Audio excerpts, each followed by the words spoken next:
It was odd that my ex-husband and I dated after our divorce. Like my best friend said, you didn't divorce him by accident. True story.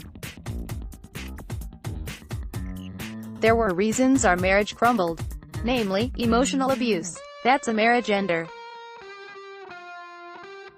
Or, at least it should be. But we were an odd couple, usually in a fun way, and he was a kind guy when he was in a good space, which wasn't the majority of the time, thus the initial divorce. He was also a unique creature, which wasn't necessarily a bad thing. I like people who can match my genre of quirky. After our marriage, but before the last time I saw him, when I jumped out of his van at a Las Vegas stoplight, he got me a present. I can't remember the occasion, maybe a belated birthday gift. Either way, part of the gift was a headlamp, so you can knit in the dark, he reasoned. I tend to think in metaphors. My ex thought in logistics and utility. Every friendship of his had to have a purpose, or why bother? Every act was always intentional, with a hidden agenda lingering behind it. The headlamp gift was based on utility and purpose. I like knitting and I usually stayed up late. A headlamp could come in handy, should one be in the dark and get a craving for knitting. For me, though, the headlamp became a symbol for how I wanted to find my way through the darkness of our past marriage. As if I could look back and find where we took the wrong path, could backtrack in our new relationship and then forge ahead in the right direction. The past is a map. It shows us where we've been. There isn't a map for the present tense, though, so we are constantly in the process of navigating our lives. Finding my way in the dark. My ex-husband's ability to overread into things was legendary. He knew how to turn every act into a purposeful power move. As if the coworker who asked him to throw something away did so to gain power over my ex, not because my ex was sitting right next to the trash can.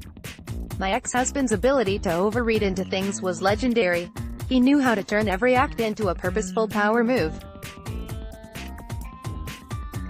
My insistence on buying dinner that night, when I would eventually hop out of his van, power move. My mom's boyfriend joking that my ex would study rocket science next, because he had such a stellar interest in technology-related things, power move. My sister not returning his text when she was at work, power move. Me reminding him to turn off the truck's headlights, power move.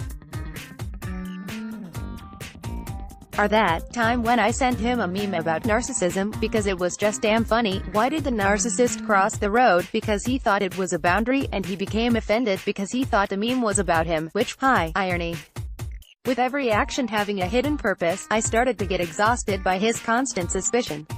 And so, silently, I became curious about the headlamp. What was he hoping I would see with it? What kind of darkness did he think I lived in? These are absurd questions. A headlamp is just a headlamp. Honestly, I don't think he meant anything by the headlamp, other than gifting me some utility. But this was the exact issue, the main problem in our marriage. In his psyche, he never read into his own actions, but he influenced me to start questioning everything. Also, in his mind, he never had an ulterior motive, but everyone else did. It's hard enough to navigate uncharted territory.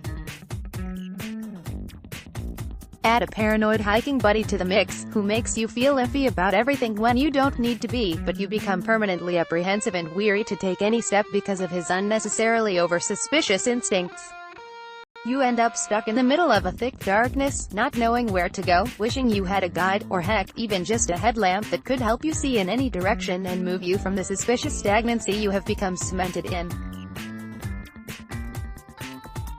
I held on to the headlamp long after I jumped out of his van. On the night he said I treated him like he was my pet because I had wanted to pay for dinner at the restaurant I picked that was twice as expensive as I had thought it was.